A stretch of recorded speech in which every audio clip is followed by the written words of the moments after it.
गोरखपुर नाम का एक गांव हुआ करता था। उस गांव में ज्यादा लोग नहीं रहते थे। उस गांव में एक गर्भवती विधवा औरत रहती थी। उस औरत का नाम कमला था। कमला अपने घर में अकेली रहती थी। उसके पति की सारी जायदाद उसके नाम हो गई थी, पर सभी गांव वाले उस औरत को मनहूस औरत समझा करते थे और सभी उससे नफरत किया करते थे। एक बार कमला राशन की दुकान पर खाने का सामान खरीदने जाती है। भैया जी, जरा 1 किलो दाल चावल देना। अरे हाय हाय हाय हाय हाय, अरे मनहूस औरत, मेरी दुकान में अपशगुन करवाने आ गई क्या? हैं? चल जा यहाँ से, मैं कुछ नहीं देने वाला तुझे। भाग यहाँ से, चल जा, निकल। भैया जी ऐसा मत कहिए, मैं गर्भवती हूँ, मुझे खाने की बहुत जरूरत है, मुझे खाना दे दीजिए। दुकानदार कमला को वहाँ से धक्के मारकर भगा देता है। तभी कमला रोते रोते उस गांव के किन्नरों के इलाके में आ जाती है। गांव वाले किन्नरों को उसी इलाके में रखा करते थे, क्योंकि वो लोग किन्नरों को पसंद नहीं करते थे और उनके इलाके में रहने से मना करते थे। तो किन्नरों ने उसी गांव में अपना एक इलाका बना लिया था।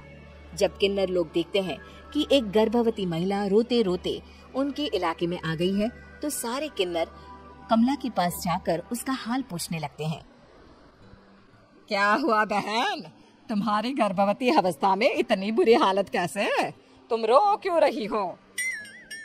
तुम डरो मत, हम तुम्हें कोई नुकसान नहीं पहुंचाएंगे। तुम शांत होकर सब बताओ कि हुआ क्या है। मैं कमला हूँ, मैं गांव के दूसरे इलाके से आई हूँ। 2 महीने पहले ही मेरे पति की मौत हुई है। मुझे गांव के लोग मनहूस मानते हैं, क्योंकि मैं विधवा हूँ और गर्भवती भी। वहाँ के लोग मुझे खाने के लिए कुछ बेचने के लिए भी तैयार नहीं, जिससे मेरा गुजारा नहीं हो रहा था। कोई बात नहीं कमला, हम तुम्हारा ख्याल रखेंगे।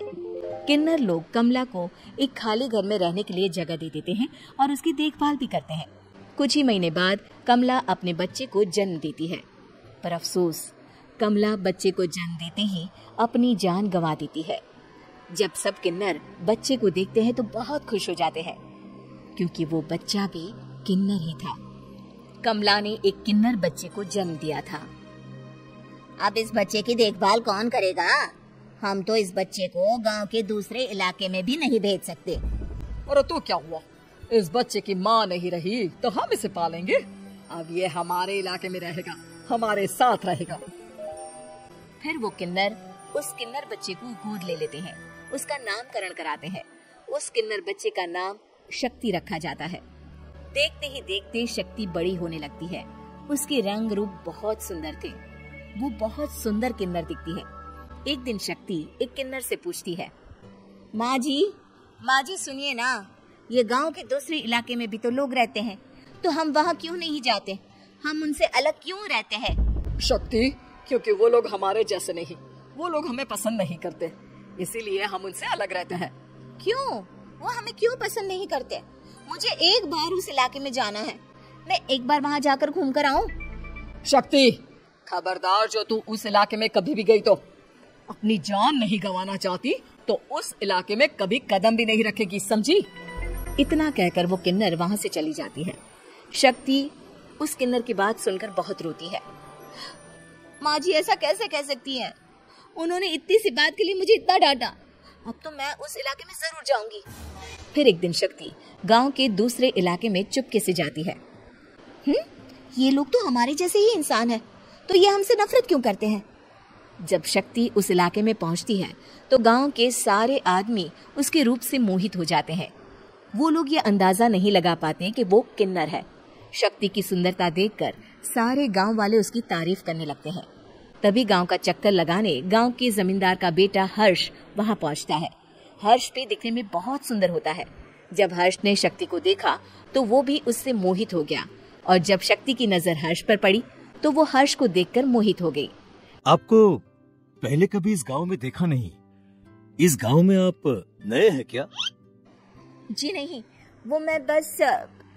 तभी शक्ति बोलते बोलते रुक जाती है और मन में सोचने लगती है, अगर मैंने इनको बता दिया कि मैं दूसरे इलाके से आई हूँ तो वो समझ जाएंगे कि मैं किन्नर हूँ, इसलिए मुझे इनसे झूठ ही बोलना पड़ेगा। शक्ति हर्ष को कहती है, जी हाँ, मैं इस गांव में नई आई हूँ, यहाँ अकेली रहती हूँ। वैसे आप कौन है? आप भी इसी गांव में रहते हैं? जी हाँ, मैं इस गांव के जमींदार का बेटा हूँ। आपको किसी भी चीज की जरूरत पड़े तो आप मुझे बता देना, मुझे अच्छा लगेगा। ऐसे ही शक्ति और हर्ष एक दूसरे से रोज मिलने लगते। वो दोनों अपने प्यार का इजहार करने एक दूसरे से मिलने जाते हैं। तभी शक्ति का पीछा करते करते एक किन्नर वहां आ जाती है। शक्ति, मैं तुमसे बहुत प्यार करता हूँ। मैं तुमसे शादी करना चाहता हूँ। क्या तुम मुझसे शादी करोगी? हाँ हर्ष, मैं तुमसे शादी करूंगी, पर मैं तुमको अपने बारे में एक सच्चाई बताना चाहती हूँ जो मैंने तुमसे छुपा कर रखी है। तभी उनके बीच में ही वो किन्नर आ जाती है। शक्ति, तेरी हिम्मत कैसे हुई ऐसा करने की? वो किन्नर शक्ति को खींचकर गांव के जमींदार के पास ले जाती है। हर्ष भी वहां शक्ति को बचाने के लिए पहुंच जाता है। जमींदार शक्ति और हर्ष के प्यार के बारे में सुनकर गुस्से में आ जाता है और शक्ति को गांव के बाहर निकालने की सजा देता है। शक्ति ये बात सहन नहीं कर पाती और कुएं में कूदकर अपनी जान दे देती है। जमींदार हर्ष की शादी गांव की एक लड़की से करवा देता है, पर हर्ष इस शादी से खुश नहीं होता। शक्ति अपना बदला लेने के लिए मरने के बाद किन्नर चुड़ैल बन जाती है। अब मैं इन गांव वालों को नहीं छोड़ूंगी, अब इनसे मैं अपने प्यार का बदला लूंगी। किन्नर चुड़ैल गांव वालों को परेशान करना शुरू कर देती है। एक बार वो रात को गांव के खेतों में पहुंच जाती है और वहां आग लगा देती है। सारी फसल जल के राख हो जाती है। जब एक आदमी रात को उठकर देखता है कि खेत में आग लग गई है तो वो वहां पहुंच जाता है। वो देखता है कि खेतों के बीचों बीच एक किन्नर चुड़ैल खड़ी है और वहां खड़े होकर ताली बजा रही है। गांव वाला किन्नर चुड़ैल को देखकर बेहोश हो जाता है। जब सुबह उस आदमी को होश आता है तो वो सीधा जमींदार के पास जाता है। अरे जमींदार साहब, अरे वो किन्नर चुड़ैल ने मेरी सारी फसल जला दी।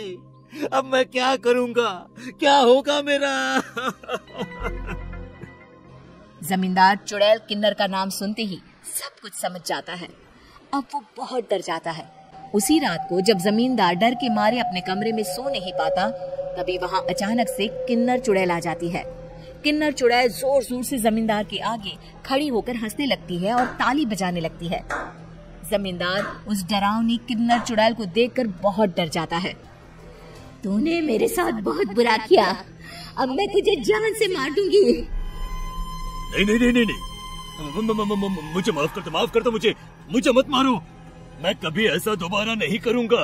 अब तुम जो बोलोगी वही मैं करूंगा। ठीक है, मैं चाहती हूँ कि किन्नर इलाका गांव के इलाके से जुड़े और गांव का कोई भी आदमी किन्नर समाज से द्वेष न करे, उससे नफरत न करे, नहीं तो मैं सारे गांव को मार दूंगी। और तुम गांव में एक नया कानून बनाओ कि अगर किसी ने भी किन्नर समाज को हानि पहुंचाने की कोशिश भी करी या इनसे भेदभाव करने की भी कोशिश करी तो उनको कड़ी से कड़ी सजा मिलेगी। हाँ, मैं ऐसा ही करूंगा। तुम जो बोलोगी वो मैं करूंगा, पर मुझे जाने दो प्लीज। तब वो किन्नर चुड़ैल वहां से चली जाती है। गांव का जमींदार किन्नर चुड़ैल का कहा मानते हुए दोनों इलाकों को एक कर देता है और नया कानून भी लागू कर देता है। तब से वहां किन्नर समाज और बाकी गांव वाले शांतिपूर्वक रहने लगते हैं।